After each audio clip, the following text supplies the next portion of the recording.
Oh my gosh, I'm on. I'm Anna, guys. I'm like super excited, but I told my husband to quit his job. He works construction nonstop.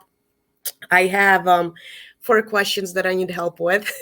Okay, shoot. Um, First question. I found out there's a title company here in my area, but it's like a 40-minute drive. Should I find something closer or should I go with What that area? company?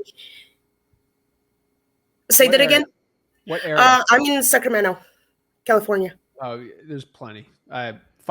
There's so many wholesalers in Sacramento. Just go to Real Estate Investing Group and just ask which one they use. 40 minutes is too far. Yeah, for Sacramento now. There's so many. Unless they're doing something unbelievable for you. Yeah. But No. Do you think it's a good area, like the Sacramento area for wholesaling? Is that where you live? Yes. I'd probably stick to it. Yeah. Okay. It's not my favorite, but if you're local, I would do it. Yeah, because we did driving for dollars, and I was like, oh my god. So it's not bad. People doing deals in Sacramento, so probates are really good there. I know a couple guys doing really good.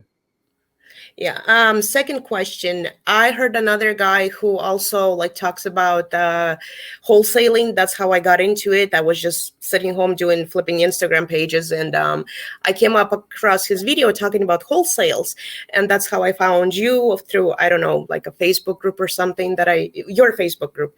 But anyways, he said that what he does is he puts his closing costs on the contract that the buyer has to pay for it. Do you always? Anybody else does. I do what I do. So no, we. Yeah. So Anna, it's Anna, right? Yes. You're gonna have to make a decision to you're gonna have to follow someone's program and try to perfect it. Like meaning you have to invoke it. The problem is if you take a little bit of everyone's program, it's just a complete recipe for disaster. This is my personal experience. You got to find someone. So number one, you got to ask yourself, is this person actually do wholesaling today, or do they make a majority of their money from coaching? The reality is most of the people you're going to see on the internet, it's 95%. Nothing wrong with that. I'm just saying, I'm just follow someone's program. We don't do that. Most wholesalers don't do that. That's. But everyone does. Do you offer to the seller to pay their closing costs, or you don't offer that? We do offer the seller that.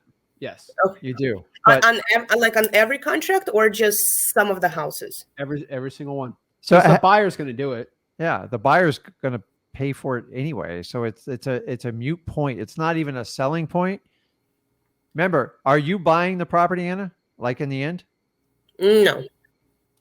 So discussing the closing costs is kind of a moot point. Like it's not an accent we do in wholesaling because it's kind of irrelevant, especially when you start off on it. So that's almost the truth. So just right. Yeah. It's someone who's using that as a sales tactic. But you're hanging a lot on it because there's nothing there. Like we'll say that, but we won't use it in the contract. Yeah. Wholesaling is always passed off. The expenses are passed off to the end buyer. Yeah. That being said, it's still got to be a really good deal for them to do it. They're not going to pay retail for that stuff. You leave money in it. There's plenty of money for you to make. The end buyer's like, yeah, it's no problem. They're used to paying for closing costs when they do that. So have you gone through freewholesaling.com? I am looking at the courses because I started like 3 weeks ago. So I'm trying to catch you here and catch you there and catch you everywhere. Go to freewholesaling.com. It will just show you it's step by step. You got the 30-day challenge. I'll just stick with the 30-day challenge. That's what I'm trying to stick to because you really you watch the title company video? Did you watch the title company video? Day 5 or 6? That's one of them. Title company. That was day 5. Yes, I watched that. We explained buyers. It literally walks you step by step. Yeah. So the really cool thing is you can go through it like you can watch the replay. Freewholesaling.com has the challenges on there. Yeah. Day 5 we talked about it. So yeah, I'm telling you, Anna, you're not going to find a better course out there. You're overcomplicating it. It's really you're buying properties and then you're selling it to a cash buyer. I think you're complicating it, and I that's it. Nothing wrong with it. Yeah, you're just complicating it. You're trying to find different ways to like reinvent the wheel here. I'm just telling you, like, do what works. The idea is to put money in your bank account to solidify your belief in wholesaling. And then as you make money, if you want to kind of go off course, you can, but that's when a lot of people get in trouble. It's like, all right, Anna, have you ever made a peanut butter jelly sandwich? Oh, I do love those. Yeah.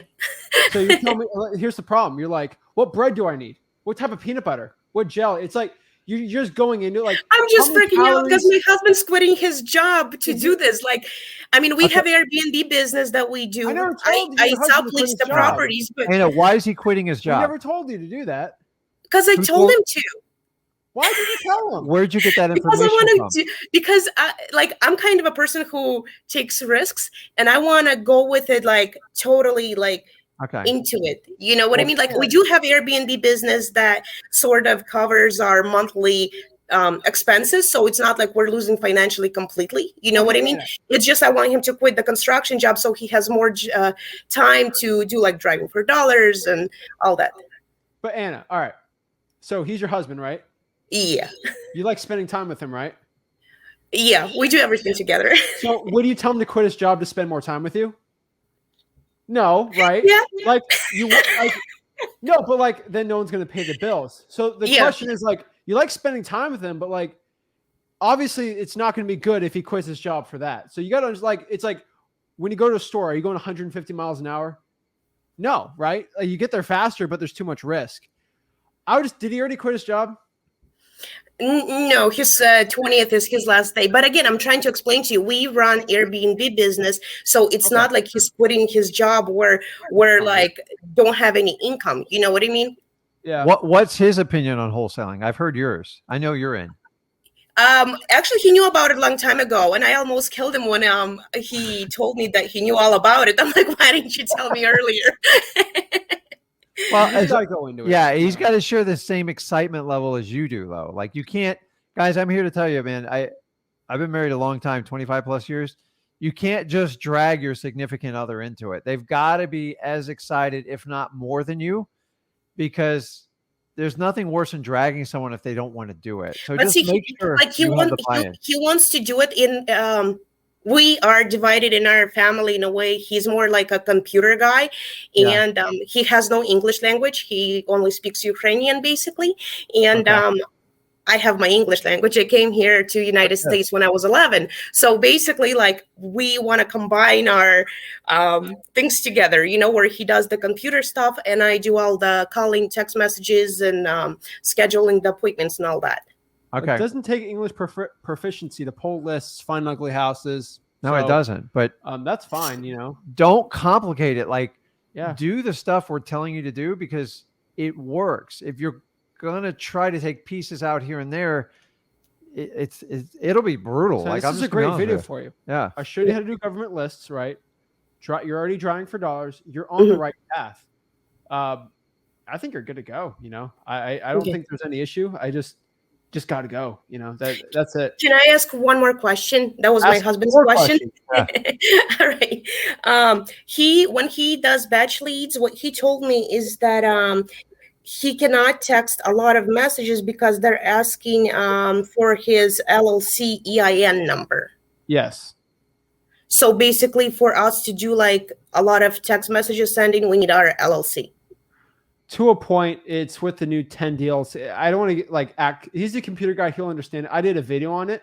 If you message me, I'll send you the video. Explain it. Basically, the carriers are going after batch and everyone and saying, unless you're registered as an LLC, we're not going to send it in the right way. You have two options. You can do a toll-free number, or you can basically not do it or use your EIN. Just be careful. There's some services that go around that. Message me and I'll go help you out with it. Where would I message you? Facebook. Okay, we'll do that. Perfect. All right, awesome. Thank you so much. Did she say she had 4 questions? Yeah, that was all 4. Okay. All right, beautiful. Take action. Oh, no, you are right. All right. When Rick was going over the contract, I think he missed number 8. I know it's probably really stupid, but I just want to double check because English is my second language. Number 8 on the contract, it says this contract is assignable by the buyer. So basically, is that just stating that, letting the owner know that I'm going to assign this contract to somebody else? You can. See, that's the thing about it. It gives you permission. You can. It just, it gives you permission. Yeah. So it's not saying you are. Somewhere in the contract, you have to have permission to make it assignable. I've seen sometimes people say this contract's assignable. That's good enough to suffice. Okay. So it has to be on there for you to give that to a title company to assign it. So that's why we kind of put it in there like that. It doesn't mean you're going to assign it. It means you have the right to assign it. Make sense? Oh, yeah. Okay. Thank you so much, guys. I appreciate all of your time and all of your help. Beautiful. Good luck with everything. We'll talk to you soon. Thanks.